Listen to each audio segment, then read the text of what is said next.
Why a round of golf leaves your mind exhausted? The overthinkers hidden battle. If you are an overthinker golfer, the strangest part might not be the shots you miss. It might be how you feel at the end of a round. Exhausted, mentally flattened.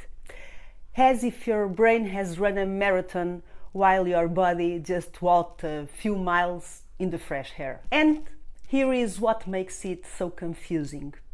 You are an active person, you have energy, you do not feel this kind of tiredness anywhere else in your life, not at work, not with friends, not after a long day on your feet, only after golf. Only after a round where, on paper, you barely did anything physical at all. So, you tell yourself it is the heat or bad sleep or your age, but deep down you know that it is not quite it. Something about a round of golf empties your mind in a way nothing else does. Let me tell you what is really happening. You are not tired from the golf. You are tired from the thinking. And today I'm going to show you exactly what your mind has been doing out there, why it leaves you so drained, and how to stop it quietly, stealing your energy and your best shots. So let me say this clearly. This is a real pattern. It has a name. We call it the overthinking golfer. And the funny thing is, most overthinkers do not even know they are doing it. They do not know they are overthinking. They do not know that overthinking is exhausting. And they certainly do not know why it happens. By the end of this video, you will know all three things. Now, before we go further, I want to ask you this. If you finish a round mentally drained and cannot quite explain it, please comment overthinker golfer. I want to see how many of you have felt this and never had a name for it. You are not alone in this, I'm pretty sure, not even close. Right, let us look at what this actually feels like. You may feel sharp and fresh on the first few holes and foggy by the back nine. You may feel like every shot takes something out of you, even the easy ones. You may feel a low hum of effort running the whole round, like an engine you cannot switch off. Maybe you may feel relief when the round ends, not just because of the score, but because the thinking can finally rest, stop. And you know what? You may even feel a little embarrassed by it, because how can a walk in the countryside leave you this tired? It does not make sense until you see what your mind was actually doing. So today I want to give you three things that explain this completely and start to give you your energy and your shots back. So stay with me until the end, because each one goes a little deeper than the last. So the first thing is this: the exhaustion you feel, that is the overthinking. It is not a side effect. It is the bill arriving at the end of the round. Think about this. A muscle gets tired when you use it hard for hours. Your mind is no different. And out on the course, your mind has been running at full intensity over every single shot. Not resting between holes, not coasting, full effort, shot after shot. For 4 or 5 hours on the course, of course you are flattened by the end. But there is the real question. Why is your mind running at full intensity? Other golfers play the same round and walk off relaxed. What is different about you? And this matters, so stay with me. The engine behind your overthinking is not love of the game. It's the intensity of not wanting to miss. Underneath every shot, there is a quiet, powerful pressure. Do not mess this up. This one matters. Do not look foolish here. That pressure is the fuel. And it never lets your mind idle. It keeps the engine screaming on every shot, even the ones that do not matter at all. Okay? So the first thing is this. The tiredness is real. And it is caused by a mind held at full intensity by the fear of missing the shot. Once you see that, you stop blaming your fitness and you start looking at the right place. Not your legs, your fear of the bad shot. Now, let me give you the second thing. And I have to be honest with you. This is the part that surprises most golfers. The thoughts filling your head are usually not even about golf. What about this? You might assume that an overthinker is busy with golf instructions. Put your eyes there. Swing slow. Keep your head still. And sometimes, yes, it is that. Those are performance cues, and at least they are about the shot, okay? But here is the problem. Much of the time, the noise in your head is not performance cues at all. It is something far more draining. It is your mind. It is inner voices. And usually they are voices of sabotage. It's not voices that are going to motivate you or do something good. Let me show you what I mean. Stand over the ball with an overthinker's mind and listen to what it is actually in there. You missed this exact shot last time. You always mess up on this hole. They are watching you struggle. They can see you are forcing it. They are probably thinking you are not as good as you said. And then somehow the voices leave golf entirely. That contract at work. My family would love to see me finally win something. What would my coach say if he saw this? All in your mind. That is not a golfer preparing for a shot. That is a person standing in a courtroom defending themselves while also trying to swing a club. No wonder you are exhausted. You are not playing 18 holes.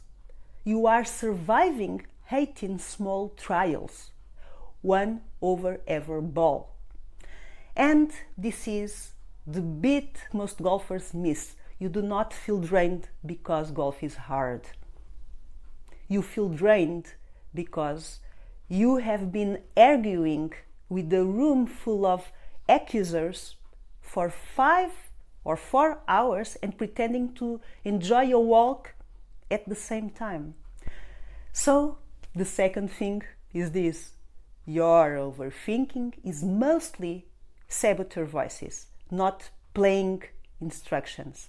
And those voices cost you twice.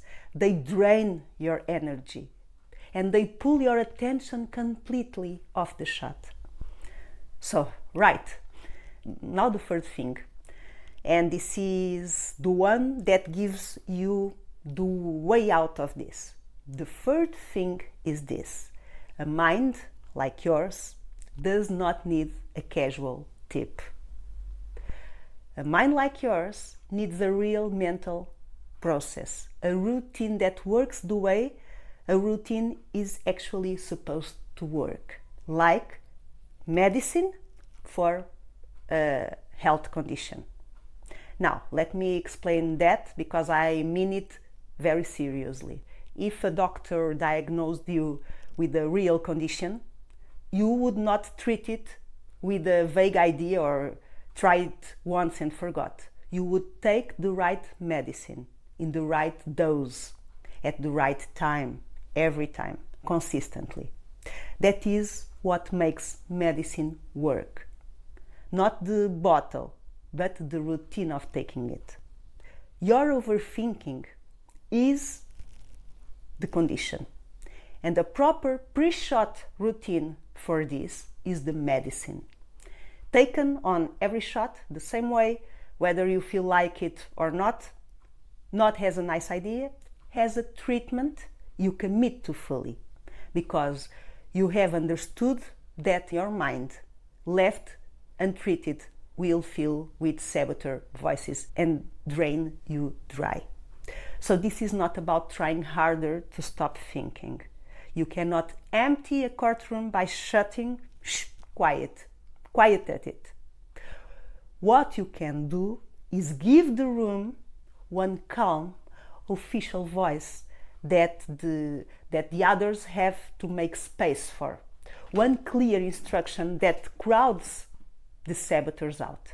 Because the mind can only truly hold one thing at the front at a time.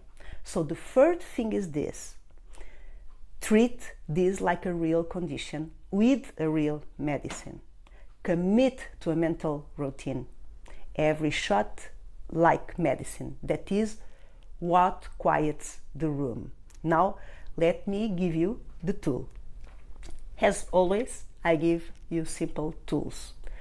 It sounds simple, but the simple ones are the only ones that survive when saboteur voices get loud, and it happens a lot. So here is the tool. Before each shot, you replace the whole courtroom with one thing, one clear performance cue, the important one.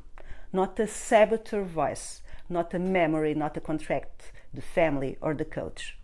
One useful instruction your body can actually follow. A target, a feeling, a simple word like smooth or commit. That's why you see pros sometimes do something like this. It's a cue. And here is the important part. That one cue has to be built around your distractions, not someone else's. The voice that sabotages you is personal. So the cue that silences it has to be personal too. This is exactly what we built inside our program.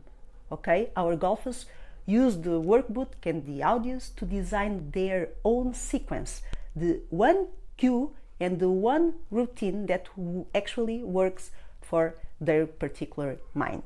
You can absolutely do this on your own, or there is a real magic in working it out for yourself, of course. But if you would rather to be guided, that is what our framework is there for, okay? You need one ritual that gives you one clear cue in place of the courtroom, okay? That is the whole thing. And to do it, there is one question. A question you ask yourself as you walk up to the shot, before the room fills. Before. The question is this. You need to do it. What is the one important performance cue this shot needs from me? You need to say it slowly in your mind, okay? You need to ask it. That question does something quiet and powerful. It refuses to take statements from the saboteur voices. It does not ask what might go wrong or who is watching. It asks for one useful cue and nothing else. And the mind given one clear job has no room left to hold a trial. That is how you finish a round relaxed, focused, and still able to play your very best golf on the 18th. Instead, of course, of dragging an exhausted mind to the clubhouse. So that is the tool. I hope you enjoy. One performance cue in place of the courtroom. And the question that finds it, what is the one performance cue this shot needs for me? So let me say this.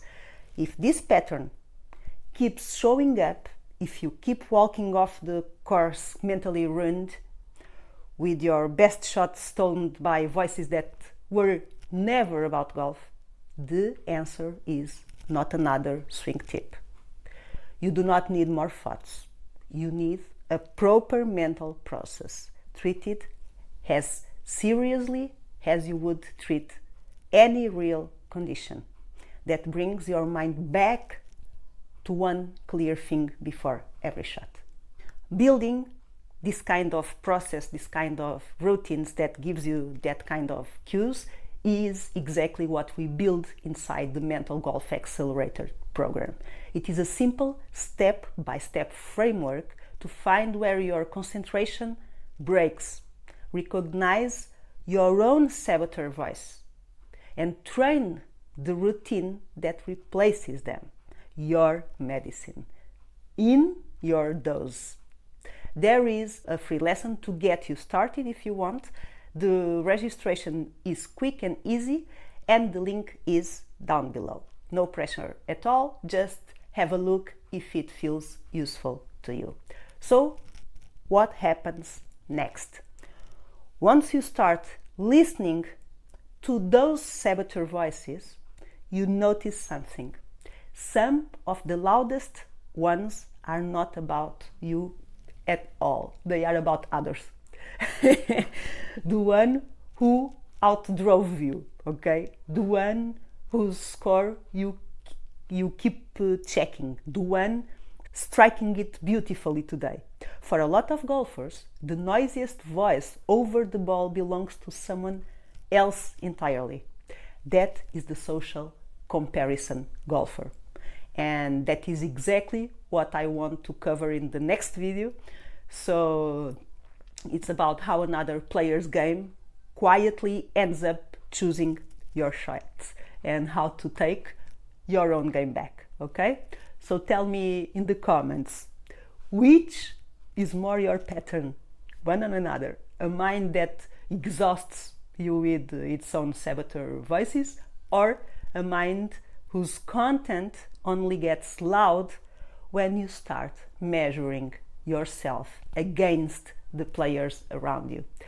I always read your answers and they help me know which content to make next. And if you want more content like this, do subscribe, like the video and leave a comment with your golfer type. It really helps me know which patterns to cover for you. So that's it. That is the Overthinking Golfer. Remember, you are not tired because golf is hard. Give your mind one cue, okay? Let yourself walk off that 18th green with something left in the tank. I will see you in the next one. Thank you. Goodbye.